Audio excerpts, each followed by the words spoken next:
Oye, Aquí estoy de tan loco nuevo, que yo no oí el fogarate de Colombo. Cuando vine a ver, me dice, yo te lo mandé a las 6 de la mañana. Sí, que ese correo llega a las 5 de la mañana Pues claro, de Colombo. pues Colombo claro. no duerme. ¿Eh? Colombo no duerme. Duerme, pero se despierta para fuñirnos la paciencia a lo que leemos su artículo. Y entonces Saludo a nos envía, Ramón nos Colombo. envía. A las 5 todos los días me llega eso por Así correo. es. Señores, estamos en tiempo de nuestra primera entrevista y nuestra cabina se llena de juventud porque tenemos con Ay, nosotros gracias por saludarme. Nada más son a 74 que yo tengo. Gracias por casi nada. saludarme. Son muchos hasta al revés, don Rudy, si lo voltea.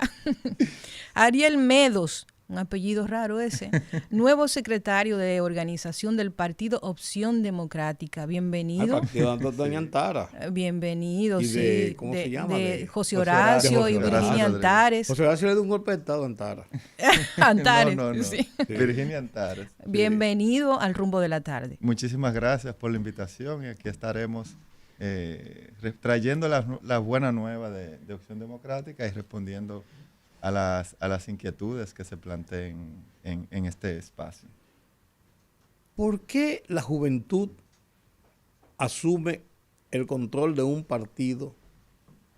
Y cuando digo el control, la dirección del partido, o sea, la orientación del partido. Los dirigentes son los que orientan las políticas del partido y hacia dónde van los partidos.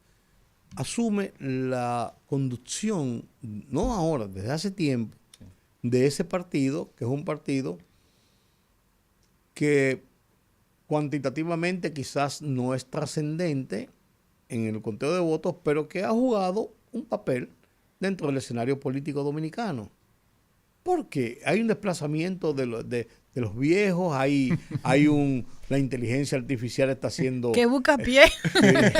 No, No, excelente porque pregunta. yo veo a doña Minu, amiga mía de muchos años, de toda la vida, por así decirlo, nos conocemos desde siempre, y entonces uno ve a Minú y dice, ¿y esa señora que está allá atrás, quién es dentro de las fotografías? Se dedicó a hacer escuela. Sí. ¿Qué Mire, pasa?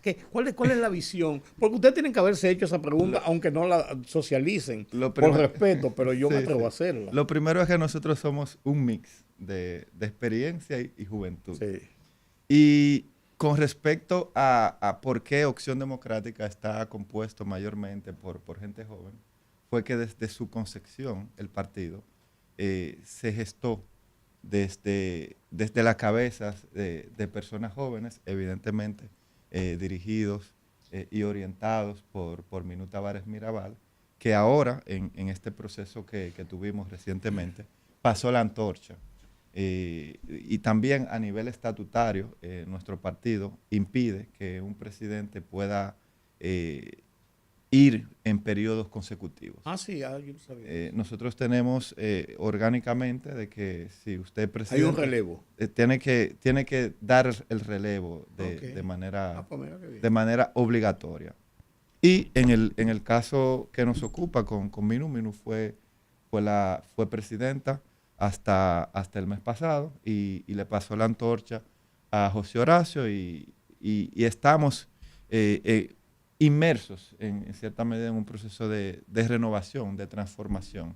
Yo pensé que esa transformación era, y excúsame, no me esté mirando, Olga, como quien dice que le voy a poner una zancadilla. Yo pensé, No, que, no eso se era preocupe. parte, yo pensé que eso era parte del FAO que ustedes dieron cuando se metieron con Alianza País, Guillermo Moreno. Bueno, ¿Perdón? bueno, mire, usted sabe que Digo yo. dentro de ese mismo proceso que se gestó Opción Democrática, nosotros tuvimos un impedimento ante la Junta Central Electoral que no nos dio el reconocimiento como organización política. Ante ese impedimento, hicimos una fusión con Alianza País y por diferencias posteriores que no vamos a traer aquí a colación, hicimos una defusión. O sea, ya hicimos esa defusión y la Junta, a través de una sentencia del Tribunal Constitucional, entonces se nos otorgó ese reconocimiento. O sea, y prácticamente nosotros automáticamente tuvieron el reconocimiento. Exacto, tuvimos el reconocimiento y nos defusionamos de Alianza País y prácticamente somos un partido con personalidad jurídica nueva. O sea, ese reconocimiento lo tuvimos en el año 2022 ya con las elecciones prácticamente arriba. Y en ese proceso, esa directiva que teníamos prácticamente se dedicó a trabajar en el proceso electoral, porque ya teníamos las elecciones arriba, sí. no había mucho tiempo para trabajo orgánico. Ahora, en esta segunda etapa sí tenemos ese tiempo. Nosotros estamos reestructurándonos, reorganizándonos para salir a las calles. Bueno, de hecho ya estamos en la calle. Recientemente estuvimos liderando parte de las protestas en contra de la reforma fiscal, que gracias a Dios se tuvieron que echar para atrás en el gobierno porque no se aguantó esa presión social. Y ahora parte del trabajo es conformar estructuras a nivel nacional de Opción Democrática y fortalecernos como organización política de cara a los comicios que vendrán en el año 2028. Falta mucho. Sí, falta mucho, pero hay que prepararse y nuestra intención es competir con músculos. Y para crear esos músculos nosotros vamos a hacer el ejercicio político desde ahora hasta el año 2028. ¿Ustedes no creen entonces en que haya un tiempo muerto en la zafra política, por así decirlo, sino que trabajan todo el tiempo? Bueno, es que... Porque uno tiene la idea, perdón, como ciudadano, sí. A veces yo pienso, no pienso porque yo vivo hablando de política todos los días, pero uno piensa a veces, no nos van a dar un chancecito de descansar. No, de verdad, de verdad. Sí. Mira, hay una parte que tiene que ver con ese proselitismo. Yo creo que ese proselitismo es agotador hasta para los que estamos en el proceso. No, ustedes más que nunca. No, yo fui candidato a diputado. Ay, mi madre. Y fue bastante agotador. Y mi hijo Liam me dijo, papá, ya por fin se acabó la campaña. Y cuando él me ve que yo estoy yendo a una reunión, me dijo, pero se había acabado la campaña. O sea, él estaba agotado. Pero la política es más que campaña. Evidentemente, bueno, escribía esta mañana en mi red social que el proceso de oposición en cierta medida le da legitimidad a los gobiernos y ayuda a que las medidas que se toman desde el gobierno tengan que ser equilibradas. Si no hubiéramos hecho ese ejercicio político de oposición en contra de la reforma fiscal, evidentemente que hubiera pasado. Pero entonces, ¿qué pasa con la propuesta? Porque, por ejemplo, nosotros tenemos la realidad de que, como todo el mundo gritó, y realmente gritó con razón, era probablemente una propuesta de reforma fiscal desequilibrada, que no iba en consonancia con los grupos que quizás tenían mayores ganancias de lo que es la economía del país. Y que casi siempre, cuando se dan este tipo de reformas, todo recae en la clase media y era evidente que como no se socializó, no se hizo un trabajo previo, pues eso iba a pasar. Sin embargo, es una realidad que se necesita la reforma fiscal. Tenemos o no se necesita. Yo quiero pensar que nos vendieron esa necesidad producto precisamente de ciertos problemas de fiscalización en cosas que no deberían pasar en el Estado. Pero si nosotros postergamos la reforma fiscal, luego será peor. ¿Qué pasa con este tema de la oposición? Que sí es oposición, se pone al frente, protesta, pero ¿qué pasa con la propuesta? Mira, yo entiendo que estoy totalmente de acuerdo contigo en la Estrategia Nacional de Desarrollo plantea la necesidad de que se haga una reforma fiscal integral. Pero lo que se presentó recientemente fue un parche, o sea, fue un parche tributario, fue lo mismo que se hizo que han hecho los gobiernos en los últimos 40 años, donde primero se estableció un ITEVIS de un 6%, se subió a un 8% y ha ido subiendo de manera gradual, gobierno tras gobierno, bajo la excusa de que hace falta dinero y hay que recaudar. Y terminamos grabando siempre al consumo. Y cuando se graba al consumo, se realiza una reforma que afecta a todos por igual, tanto al rico como al pobre. Y evidentemente el rico puede siempre absorber el impacto de esos impuestos indirectos que son al consumo de manera más fácil. Ahora bien, cuando se trata de una familia que tiene ya los ingresos limitados, donde tenemos una canasta básica que ronda cerca de los 50,000 pesos y esa familia tiene ingresos de 40 o ingresos conjuntos de hasta 60,000 pesos, podríamos decir, donde trabaja una esposa, el esposo y la esposa.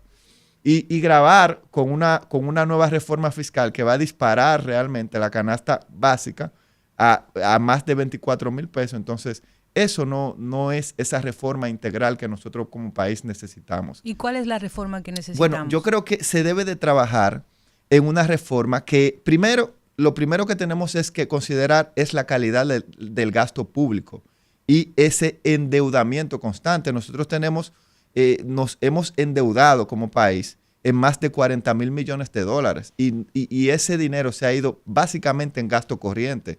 Tenemos gastos exorbitantes en publicidad gubernamental. Tenemos gastos en actividades que en un país que está en recesión económica no es justo de que se lleven a cabo. Gastar 50 millones en un congreso de un ministerio. Entonces, no podemos pensar que el pueblo debe de asumir esa carga sin antes ver a quienes más tienen. Tenemos que gravar las riquezas como hacen otros países para tener recaudaciones más justas. Pero eso desaceleraría la inversión. Bueno, la inversión se desacelera por muchos factores. La inversión se desacelera cuando se afecta la seguridad jurídica. Una reforma fiscal que viene a tumbar de manera abrupta un grupo de leyes que han establecido incentivos, eso también desacelera la inversión. Porque pero los incentivos no pueden ser eternos. Nos quita seguridad jurídica. Entonces, por eso es que la reforma fiscal lo primero es que tiene que ser progresiva, establecerse de manera gradual, empezar a desmontar incentivos de manera gradual sin que eso afecte nuestra seguridad jurídica y que nosotros como país, frente al mundo, podamos seguir dando certeza de que en la República Dominicana se puede invertir. Opción Democrática en algún momento, como parte de su plan de oposición, con los temas específicos que el gobierno planteó en la mesa, reforma laboral, reforma fiscal, reforma constitucional, en algún momento como partido joven y que yo aspiro y pienso que tienen un estilo de política diferente, ¿se ha planteado propuestas específicas para esos temas más allá de la oposición pura y simple? No, evidentemente. Con el tema de la reforma fiscal, lo primero que nosotros planteamos es que se debe de hacer una auditoría de la deuda pública sobre la base de que aquí hay mucha deuda ilegítima. El país se ha endeudado, se han tomado préstamos que no han ido a obras públicas. Esos préstamos no han ido a mejorar la seguridad pública, no han ido a mejorar la educación, que debe de ser una prioridad dentro de las reformas que se debe de realizar en el gobierno. No se ha mejorado la salud. Hay muchos aspectos donde se han tomado préstamos. Por ejemplo, este último préstamo, luego de que se retirara la reforma fiscal de 400 millones de dólares, es un préstamo muy ambiguo donde se establece que es para cambio climático. Entonces, alguien me podría desmenuzar en qué se van a invertir 400 millones de dólares en cambio climático. O sea, no va a haber un puente, no va a haber una obra, no va a haber un hospital, no hay una inversión pública en escuelas, no hay inversión en infraestructura vial. O sea, estamos endeudando el país y al fin de cuentas solamente nos va a quedar la deuda porque no vamos a poder decir, por lo menos quedó la obra, como se ha dicho en el pasado. Pero seguimos endeudándonos. Si no nos endeudamos, no cubrimos el déficit fiscal. El déficit fiscal está basado en que se está usando apenas un 13% del presupuesto nacional en obras de inversión, un 87% en gastos de la burocracia oficial. Es un callejón sin salida. ¿Qué tú haces? ¿Reduces los gastos de inversión? Yo me pregunto, para oír tu opinión, ¿reduzco los gastos de inversión o echo a la calle 200,000 empleados de la administración pública para reducir los gastos del gobierno? Además de otros gastos que se pueden reducir, pero para llegar al nivel de equiparar el déficit fiscal, que ahora es 3.1% del PIB, no 280,000 millones de pesos nada más. Porque es una disyuntiva. Sí, sí. ¿Tú me entiendes? Porque ¿qué hacemos? O sea, ¿cómo lo manejamos? Bueno, mira, yo creo que parte de la reorganización que nosotros tenemos que dar, y era uno de los temas que yo planteaba en campaña, lo primero es la profesionalización de la administración pública. Nosotros no podemos seguir dándonos el lujo como país de que el tamaño del Estado crezca de manera discrecional cada vez que a un gobierno se le ocurra, porque eso evidentemente va a dar al traste de que el gasto corriente sea abrumadoramente mayor al de la inversión pública que se puede 87 hacer. versus 13. Bueno, exactamente. O sea, nosotros estamos pagando casi un 90% la burocracia. del presupuesto del Estado en burocracia. Eso no se traduce, bueno, en cierta medida podríamos decir que se traduce en servicios públicos, porque esa burocracia da servicios públicos. Claro. Pero hay que revisar también la calidad de los servicios públicos que estamos que muchos de ellos han desmejorado. Exacto, esos servicios públicos en seguridad. Muchas de nosotros vivimos en la calle con miedo. El tema de los servicios públicos que tienen que ver con la educación. Si nosotros, los que somos clase media, para que nuestros hijos estén medianamente formados, tenemos que ponerlo en una escuela privada, porque las escuelas públicas no dan ese nivel que nosotros como padres queremos para nuestros hijos.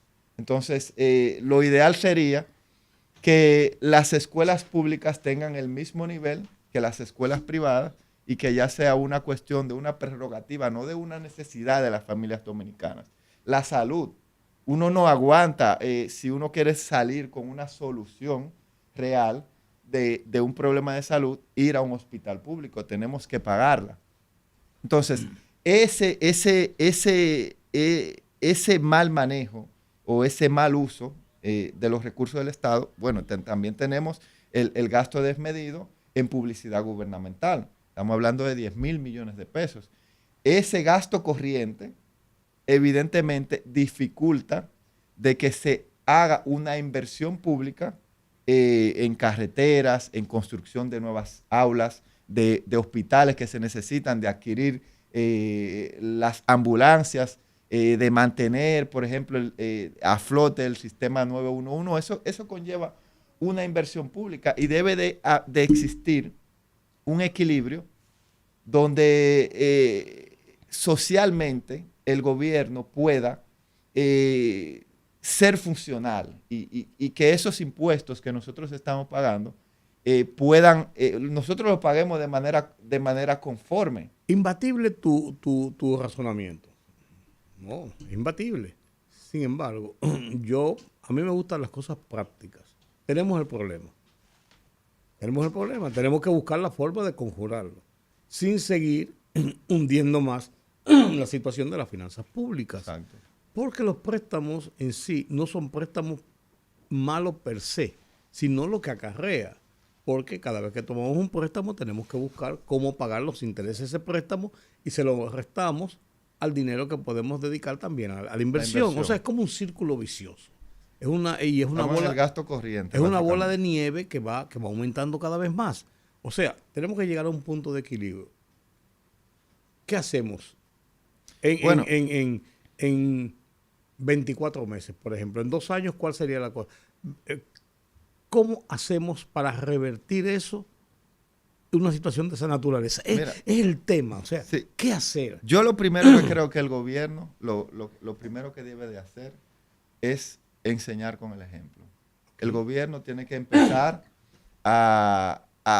primero a eliminar privilegios, reducir esos gastos exorbitantes que hay en publicidad gubernamental. Eso se tiene que reducir de una manera u otra. Porque si no hay dinero, entonces no hay dinero para publicidad gubernamental. Se deben de eliminar necesariamente los privilegios. Ese tipo de actividades con sumas exorbitantes de 50 millones en un fin de semana, eso se tiene que eliminar. Y el segundo paso que se debe de dar es sentarse sobre la mesa, llamar a todos los sectores productivos de la economía y a los partidos a discutir una reforma fiscal integral, que es como lo dice la ley Nacional de Desarrollo y que se dé sobre la base de un consenso. No salir de manera mágica con un documento y decir, esta es la propuesta de reforma. Los arreglos que ustedes le quieran hacer, se lo hacen. Entonces, ese no es el camino. Ese mismo camino se corrió con la reforma constitucional. A nadie se le consultó. Eso salió de Palacio y se aprobó, evidentemente, porque él tiene, el Partido Revolucionario Moderno tiene la mayoría. Y aprobaron la reforma constitucional como iban a hacer con la reforma, con el parche fiscal, si no encontraban esa resistencia social. Y yo creo que esos son básicamente los dos aspectos que se deben de abordar para hacer posible que se dé esa reforma fiscal integral. Porque aquí nadie tiene la solución. La solución va a salir sobre la base de un consenso, donde todo el mundo tiene que salir, tiene que hacer sus sacrificios y el gobierno es el que debe de dar el ejemplo en ese sentido. Sí, ok.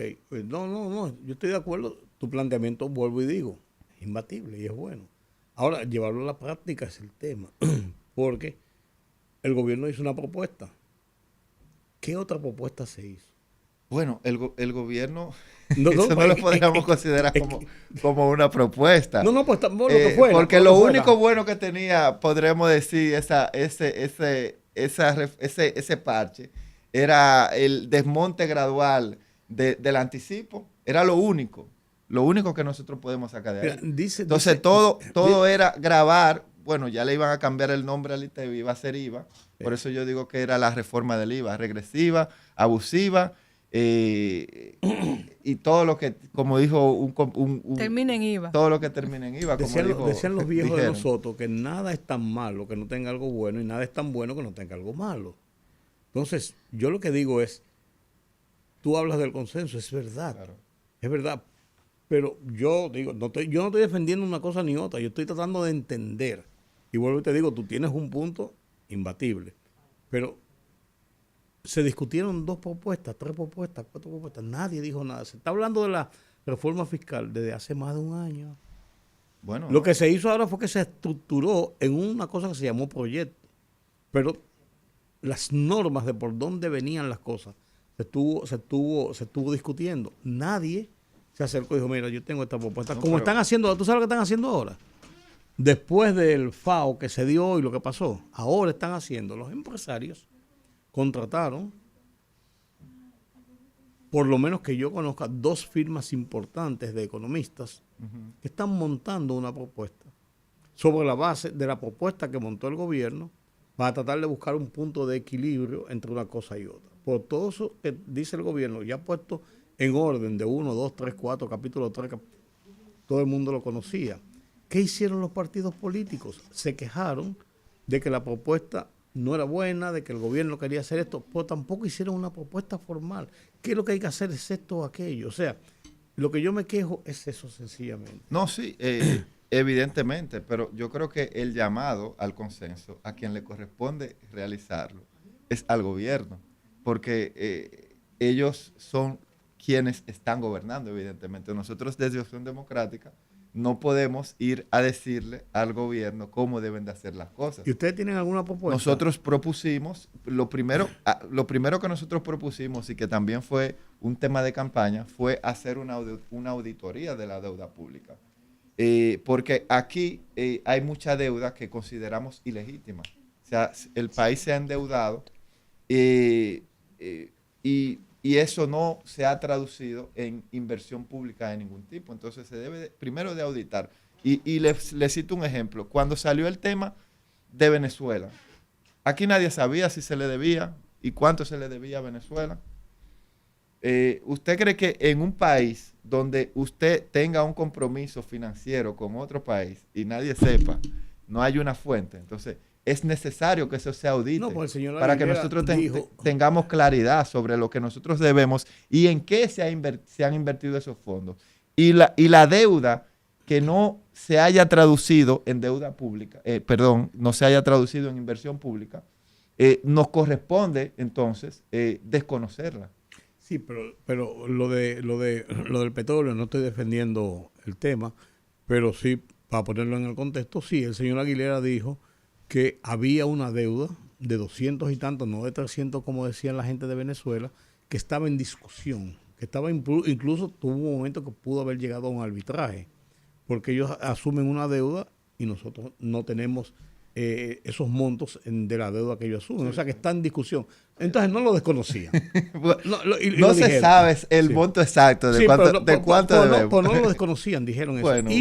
Y el tema de que la deuda pública, los préstamos no se traducen en inversión pública. Eso es discutible y ahí sí es bueno una auditoría, claro. Porque si se usan para tapar el déficit y el dinero del presupuesto con el déficit se usa en gastos de inversión, entonces se está cubriendo gastos de inversión. La auditoría puede decir cuál es gasto de inversión, pero se usan, o sea, sí, realmente usan. Hay deuda, sí. Hay endeudamiento público sí. y me voy a ser un poco arriesgado en esta declaración, que se podría decir que fueron usados para temas de campaña. Sí. Entonces eso es deuda ilegítima. Sí. Porque, eso, bueno...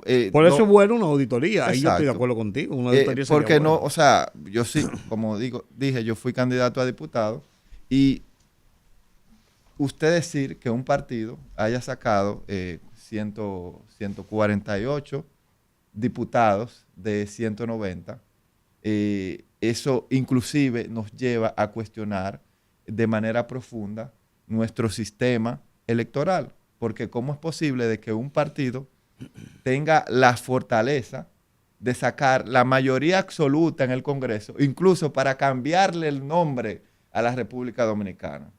Si el Congreso de Luis Abinader se pone de acuerdo, ellos hacen lo que quieran, modifican lo que entiendan.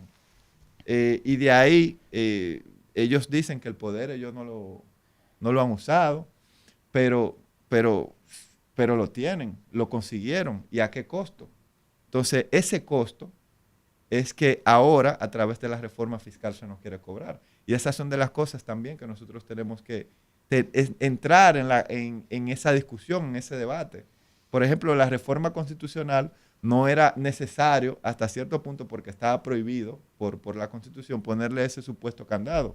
A lo que nosotros teníamos que poner un candado era a la posibilidad de que un partido sacara 148 diputados. No, pues eso no pueden poner. No, eso sí se puede. Si la población votó, no pueden ponerle un candado a eso. Sí, lo que pasa es a que los mecanismos de llegar a eso. La población votó bajo qué esquema. Lo que pasa es que la población votó bajo un esquema clientelista, donde esa voluntad fue comprada. Y si analizamos eso, estaríamos hablando inclusive de autoridades ilegítimas. Eso tiene mucho que ver, Ariel, con el tema de la poca participación ciudadana. Ustedes, por ejemplo, a mí me gusta ver gente joven que se involucre en la política. Yo, por ejemplo, no tengo vocación para hacer política porque no me parece algo atractivo. Sin embargo, yo aplaudo que Opción Democrática tenga entre sus filas a muchos jóvenes, pero es un tema que también tienen que abordar los partidos políticos con el pasar de los años. Y si uno revisa, que siempre lo digo, el tema de que en los últimos 60 años tú buscas los periódicos, tú vas al Archivo General de la Nación y buscas periódicos de hace 60 años y son los mismos temas, sí, las mismas necesidades, la electricidad, el costo de la vida, la educación, la salud pública. Entonces la gente ha comenzado a perder la fe. Los partidos políticos no tienen credibilidad. Cuando en una democracia son menos los que participan, son más los que se quedan sin participar. Entonces, los partidos políticos también deberían hacer una autorreflexión, hacer una reflexión para autoevaluarse y saber qué no está funcionando, hacer una política diferente. Y un error que cometen muchos partidos en ocasiones, incluso los nuevos, es meterse a la carrera de la vieja política. Uh-huh. Hay que tratar de ser atractivo para que esa gente que no está participando, que es la mayoría, y yo lo repito, aunque le pique a mucha gente, en las últimas elecciones es la elección donde se ha, valga la redundancia, elegido a un presidente con la menor cantidad de votación en los últimos 30 años. Entonces, es una democracia representativa cuando la mayoría de los ciudadanos no van a votar porque como yo lo digo, y lo digo porque lo he vivido, mi vida, mi condición no depende de quién se siente ahí. Yo tengo que bandeármela como yo pueda, no importa el que esté ahí. Afecta, pero me afecta. Entonces, claro. tienen que hacer una propuesta atractiva. Los partidos políticos tienen que trabajar con eso. Sí, mira, yo creo que más allá de las propuestas, si te voy a citar un ejemplo muy reciente, que es el caso de José Horacio Rodríguez, que obtuvo una votación. 14,000 votos. Una votación abrumadora. Estamos hablando de 14,000 votos. Pero nosotros tenemos, lamentablemente, un sistema electoral que fue concebido para el bipartidismo. ¿Y en qué sentido? Para explicar bien mi idea, lo digo. Tenemos el método de Hunt. El método de Hunt es un método de reparto de curules entre partidos. Pero en contraste al método de Hunt, nosotros tenemos circunscripciones electorales que tienen de 3 a 5, 6 y 7 posiciones. Entonces, cuando hablamos de aplicar el método de Hunt a 5, 6, 7 posiciones, evidentemente los partidos, cuando se habla del bipartidismo, los partidos más grandes van a ganar esas curules. Y nosotros, los partidos que somos más pequeños, los partidos que estamos en un proceso de crecimiento, esos partidos minoritarios, no vamos a tener acceso a esas posiciones. Ahora, de ninguna manera lo tendrían. No, sí, pero ¿en qué yo entiendo? En dos listados cuantitativos no, tampoco lo ¿en qué yo tendrían? entiendo que se debe de modificar? Nosotros somos un país pequeño. Ajá. Y bajo esa tesitura tendríamos que considerar establecer circunscripciones electorales más grandes, o sea, donde se disputen, en vez de considerar 7 u 8 posiciones, se empiecen a aplicar a partir de 15 a 20. Entonces, cuando se empiece a aplicar el método de reparto, un partido que haya sacado 14,000 votos, evidentemente que va a tener una curul. Porque en ese método de reparto, los partidos más grandes, su votación, cuando se va dividiendo en divisores de 1, 3, etcétera, etcétera, en la división de vamos, esos partidos pequeños vamos a lograr tener representación. Pero lamentablemente el esquema actual que tenemos simplemente da para que dos partidos, como ahora fue que nosotros pasamos en el presente reciente, a tener 3 partidos por una división de uno de los partidos más importantes.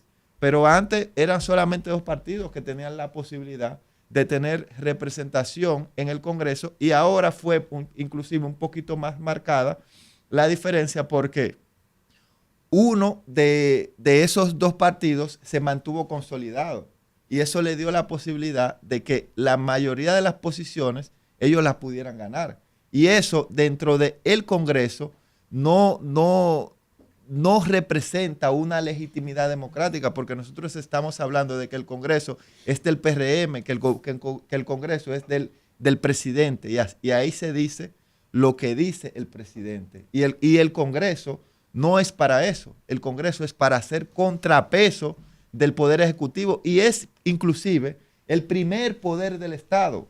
El poder legislativo es el poder más importante, porque ahí es que se traduce la representación directa de los ciudadanos. Porque si los ciudadanos votaron en ese sentido, ¿qué tú quieres que? Entonces, ¿cómo manejamos lo que es el sistema? Bueno, yo entiendo de que sí, porque el sistema de reparto, para que sea funcional dentro de nuestra democracia, entiendo de que las circunscripciones se deben ampliar. O sea, fusionar, por ejemplo, en el Distrito Nacional, fusionar las 3 circunscripciones para que en vez de ser esos bloques pequeños donde el sistema de reparto no llega hacia los partidos más pequeños, tengamos la posibilidad de que haya una representación más diversa en el Congreso Nacional. Y eso sería una medida de poner inclusive un candado a posibles reformas constitucionales, porque si nadie tiene la mayoría en el Congreso, no hay forma alguna de que se pueda gestar una reforma constitucional con fines reeleccionistas, por ejemplo, porque se está garantizando de manera real, como lo manda la Constitución, a que haya una representación diversa en ese poder del Estado. Y esas son de las reformas que nosotros no debemos de abocar, y esas son de las reformas que le van a devolver la confianza a la ciudadanía, porque se van a sentir mejor representados dentro de instituciones que están llamadas a representar los intereses de la ciudadanía y no a ser sello gomígrafo de ningún gobierno de turno. Pues tenemos que cambiar el sistema. Bueno, eso es parte de las transformaciones que nosotros tenemos que abocarnos precisamente para que lo que le está pasando a la ciudadanía, ese desinterés por la política, se empiece a revertir. Porque mientras sigamos con este esquema político donde prima el bipartidismo, no vamos a lograr que se den esas transformaciones sociales. Donde radica el problema. Digo, buenas tardes, señor. Sí, yo le enseñé principios básicos de educación. Buenas tardes, don Giorgi. Lo que pasa es que yo pensaba que estaba en el programa porque tengo 45 minutos en el tramo de la Sarasota de la Churchill y Lincoln. Pues venía oyéndolos. Que no estaba participando. ¿Tú sabes cuál es el gran problema? Te confieso que con el surgimiento de Opción Democrática, de la mano de Minú, que a muy buen tiempo se separó, se distanció de las políticas corruptas y aberrantes. Yo pensaba que era del FAO que había dado con ese país. Que había impuesto en el país. El Partido de la Liberación Dominicana, que es lo mismo, PLD y FUPU. Yo nunca imaginé que Opción Democrática podría llegar a acuerdos electorales con esas dos fuerzas políticas después de haberse separado asqueada, ¿no? Minú, a quien le tengo un cariño inmenso, un aprecio, pero no me imaginé nunca. Y yo creo que... El PRM hizo acuerdo con la FUPU. En el 20.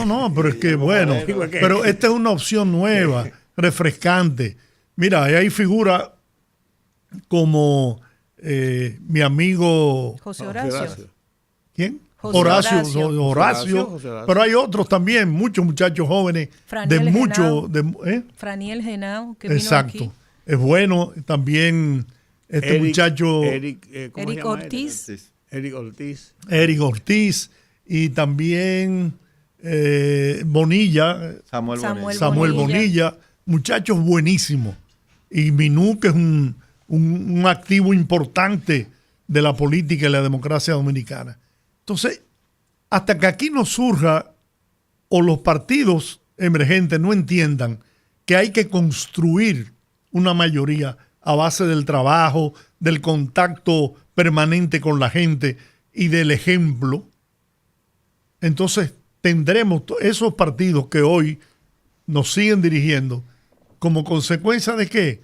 De que esos partidos emergentes al final de la jornada, por una diputación, por 3 regidurías, por 2 alcaldías, se transan y se asocian. Ahí es donde está. Entonces nunca, y yo pensé que Opción Democrática era esa luz al final del túnel, pero cayó en lo mismo. Bueno, mire, lo primero es que evidentemente sí, nosotros hicimos acuerdos electorales. Yo lo dije, electorales. Sí, con el Partido de la Liberación Dominicana y la Fuerza del Pueblo. Y por eso digo acuerdos electorales.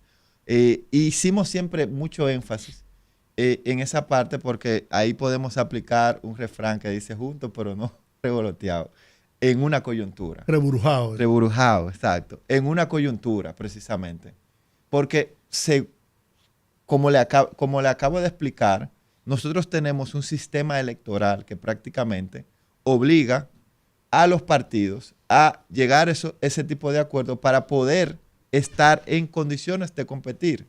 No es un tema de que nos unimos en ideologías ni prácticas.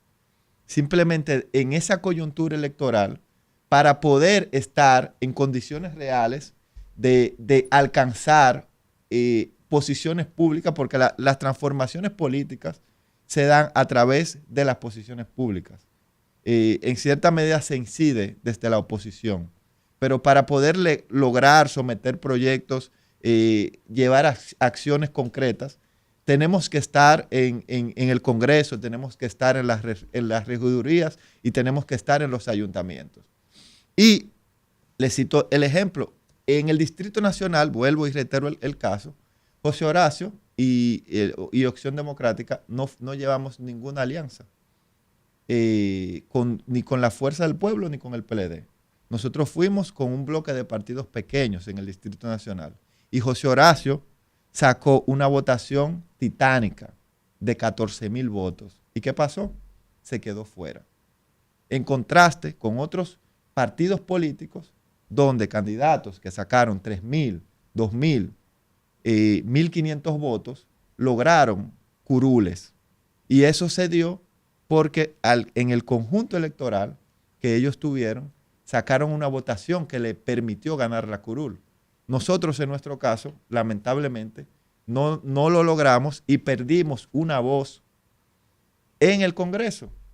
Entonces, ¿Tú crees que es más importante la voz en el Congreso que la voz moral en la tribuna? Mira, yo lo que es que desde mi postura, yo entiendo de que hacer acuerdos electorales no conlleva un compromiso moral per se dentro de las personas y dentro de los partidos. Un acuerdo electoral se acaban el día de las elecciones. Y cada quien que ganó su candidatura, su curul, si ese hubiera sido el caso de José Horacio hubiera sido un diputado de Opción Democrática, no del PLD, no de la Fuerza del Pueblo. Y esa voz iba a ser una voz de Opción Democrática. Y hasta que no logremos transformar el sistema electoral para que los partidos, los partidos emergentes, podamos de manera individual poder lograr ganar curules, entonces lamentablemente siempre va a existir dentro del panorama la posibilidad de que se tengan que hacer acuerdos. Y yo le puedo fijar el panorama que viene hacia el año 2028. ¿Usted cree que si dentro de la oposición, bajo las mismas condiciones que se compitió en las elecciones pasadas, usted cree que es posible de que el PRM no vuelva a sacar un número similar de diputados y conserve el poder? Lo van a hacer. Entonces, con eso es que nosotros tenemos que luchar, independientemente de que en alguna coyuntura nos tengamos que aliar con el PLD o la Fuerza del Pueblo. La prioridad es evitar que un partido se quede con la mayoría absoluta dentro del Congreso y que ellos hagan lo que les da su gana. Eso le hace más daño a la democracia de que un partido como nosotros, que estamos en crecimiento, hagamos una alianza coyuntural con el PLD o con la Fuerza del Pueblo. ¿Tú crees que el presidente de la República, Luis Abinader, a pesar de la mayoría absoluta que tiene en el Congreso, ha abusado de esa mayoría? Bueno, un ejemplo simple y reciente fue la reforma constitucional sin ningún tipo de consenso. El gobierno no se sentó con nadie a discutir la reforma constitucional. ¿Ustedes no estaban de acuerdo con los puntos que se reformaron? Bueno, particularmente yo, en el aspecto que tiene que ver con el famoso candado, entiendo de que ya él estaba inhabilitado. Entonces, eso se trata de prácticamente de en una casa usted llega y cambia los muebles de lugar. Entonces, estamos enfocando esfuerzos públicos en cuestiones que no son fundamentales para nuestra sociedad. Yo entiendo que en vez de haber discutido una reforma constitucional, se debió discutir la reforma del sistema educativo, que nosotros ahora mismo estamos teniendo egresando bachilleres de las escuelas públicas que no están saliendo con capacidades mínimas en aritmética ni en literatura. Eso es una prioridad para nuestro país. Mejorar el sistema educativo público, que nosotros empecemos a formar mejores bachilleres, mejores capacitados, que por lo menos salgan leyendo, sabiendo lectura comprensiva y aritmética. Y hay prioridades que nosotros tenemos que abordar primero antes de hacer ese tipo de remodelación hasta cierto punto antojadizas del presidente de la República. ¿Tú crees que debe eliminarse el financiamiento a los partidos? Bueno, yo creo que la concepción que existen de los partidos es que son parte del entramado público, o sea, son parte esencial, evidentemente, de la democracia. Y yo creo que hay peligros que acechan más allá del financiamiento público. Y la pregunta sería, ¿de dónde saldría el financiamiento de los partidos? Porque al fin de cuentas los partidos necesitan de recursos para llevar a cabo la actividad política. Yo, en cambio de considerar la eliminación del financiamiento público, yo creo que lo que se debe es de mejorar los límites del gasto y la supervisión de cómo y la rendición de cuentas de cómo los partidos están gastando los fondos. Nosotros tenemos un sistema electoral donde el gasto es exorbitante. Yo como candidato a diputado en mi circunscripción tenía un tope de 38 millones de pesos. Entonces eso es una suma totalmente exorbitante. Y yo creo que nosotros tenemos que abocarnos como país a limitar el gasto público en abaratar la política. Tenemos que hacer la política más barata. A eso hay que reformar la ley. Bueno, de hay que reformar la ley, limitar la ley los electoral gastos, también, limitar, ¿no?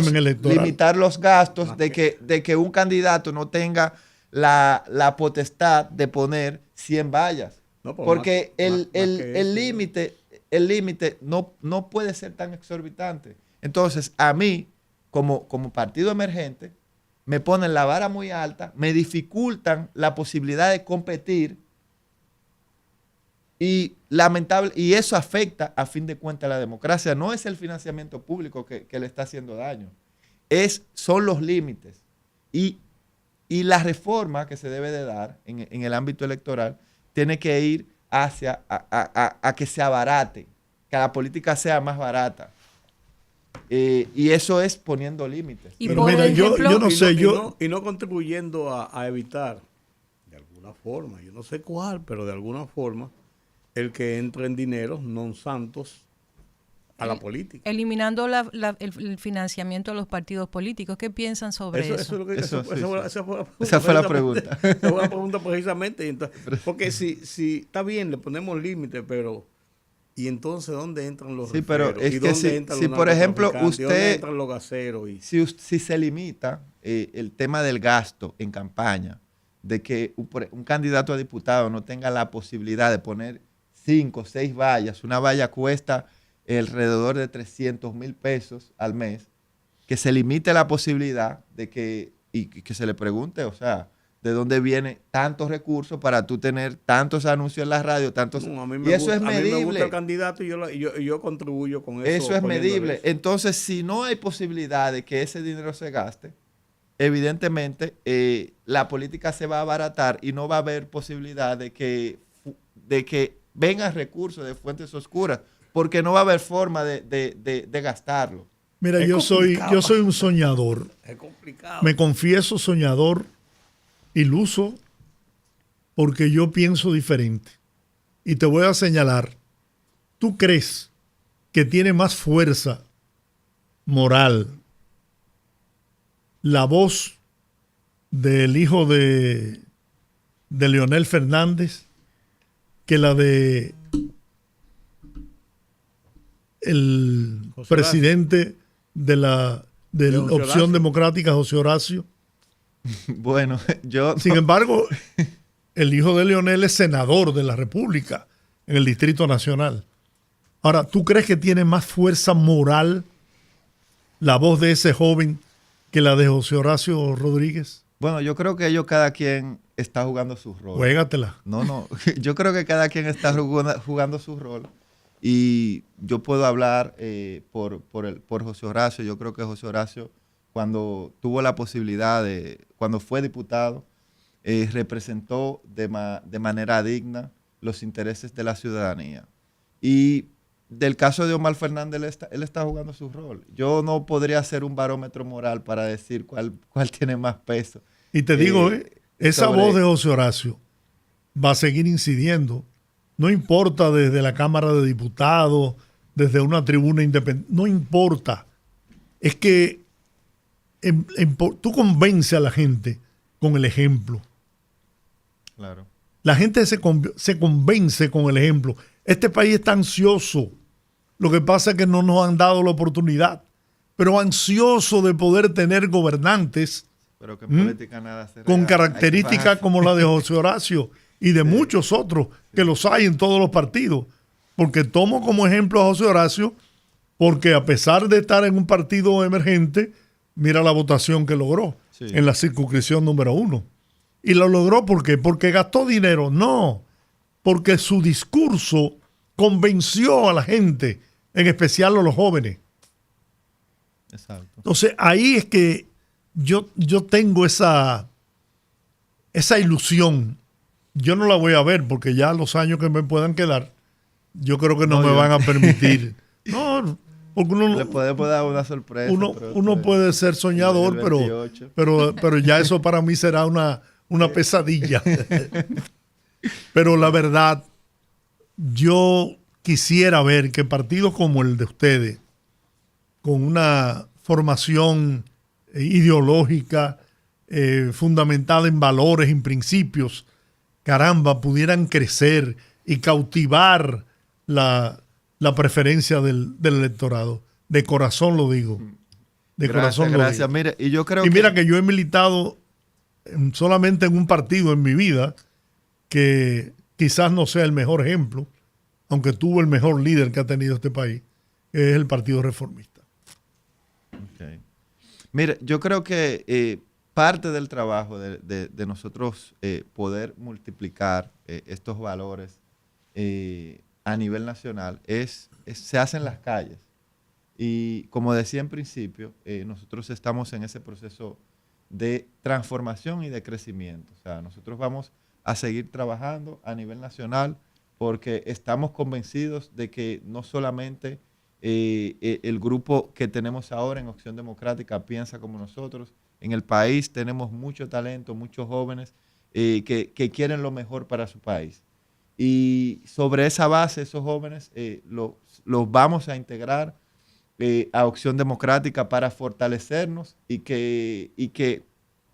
hacer más posible cada día más esa idea que usted tiene de país, que podamos realmente empezar a llevar a cabo esas transformaciones que nosotros como sociedad estamos demandando. Ariel Medos, muchas gracias por habernos acompañado en esta extensa conversación y nutrida conversación. De verdad que fue bueno. Muchísimas gracias por la invitación y espero que en otro momento se dé otra prueba de fuego. Otro bautizo. Claro, aquí. Claro. Yo encantadísimo. Bueno, las puertas están abiertas. Ustedes no se muevan, venimos ahora con ustedes y los teléfonos.